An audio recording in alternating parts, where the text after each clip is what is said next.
What's up, Taylor Gang, and welcome back to my channel. So for today's video, I decided to record myself working on a client a couple weeks back. So I'm doing the voiceover for this video today. So for all my clients, I always start off with the eyebrows. Everything I do, like with my clients and stuff, I pretty much do the same routine on my clients that I do on myself because I just know what works for me, and that usually works for everybody. So with my clients, I always start off with the brows. So for her brows, I use the ColourPop brow pencil, and now I'm going in with concealer to carve underneath her brows.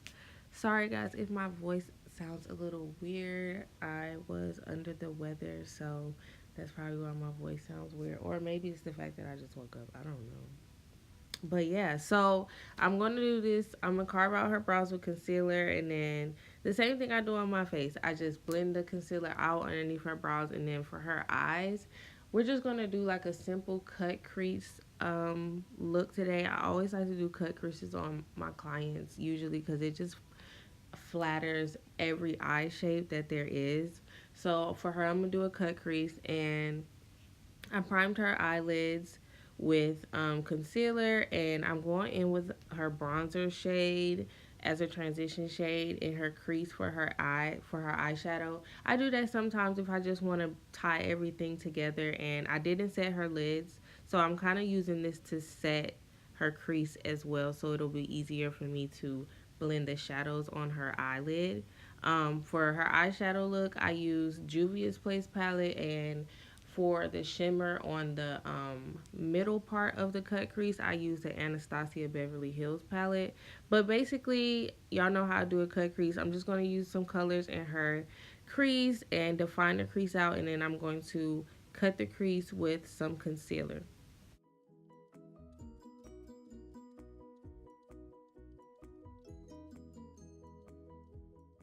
So when I cut the crease, I usually like to use a fluffy brush to kind of just um, blend the edges of the concealer out so it's not as harsh. And then to make it a little more sharp around the top, I use a flat concealer brush to make the top more round and sharp.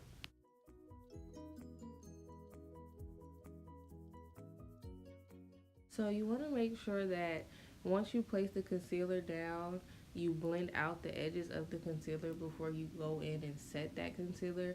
It's kind of hard to blend out the edges with eyeshadow if you have already set the concealer. I just like to do it when the concealer is wet so I don't have any problems blending it out.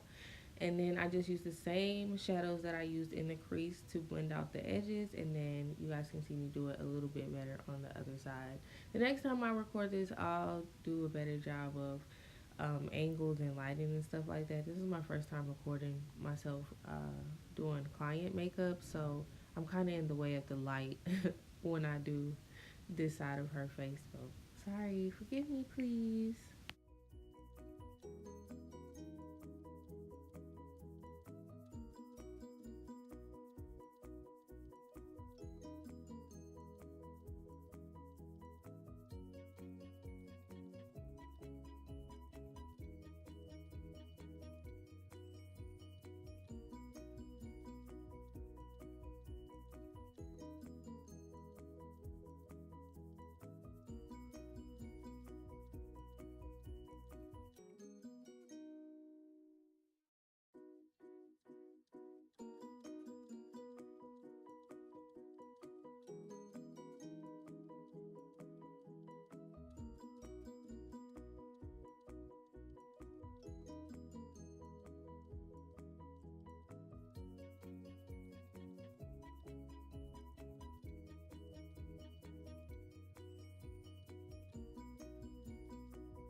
So for her foundation, because her skin is pretty clear, I don't go in with like a really thick, heavy layer of foundation.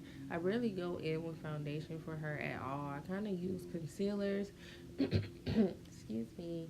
I kind of use concealers and mix like a little bit of foundation and some concealer just to make her skin a more even tone. But she doesn't really need like a really thick layer of foundation. So I pretty much do the work with concealer for clients like her.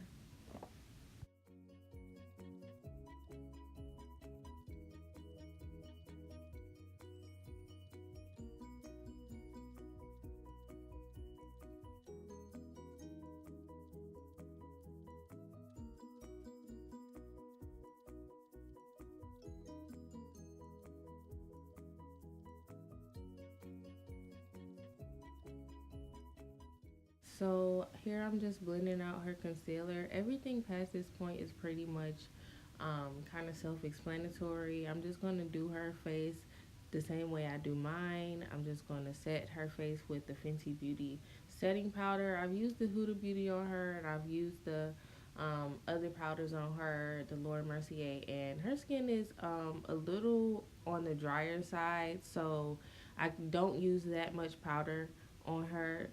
The Fenty Beauty kind of worked out really well. It didn't leave her skin looking dry or patchy at all. And I used the shade Banana in that. And then I set her contour. I think that was the Too Faced Dark Chocolate Soleil Bronzer. I'll have all the products that I used on her face in the description box, but I'm just going to let you guys watch the rest of the video because everything else is kind of just self-explanatory. I hope you guys enjoyed this video. Be sure to follow me on all my social medias. They'll be on the screen after the last screen. And subscribe if you are not subscribed. And let me know if you like these kind of videos, if you want to see more client tutorials, because I would love to do more for you guys. So just let me know, and I'll see you guys in my next video. Bye.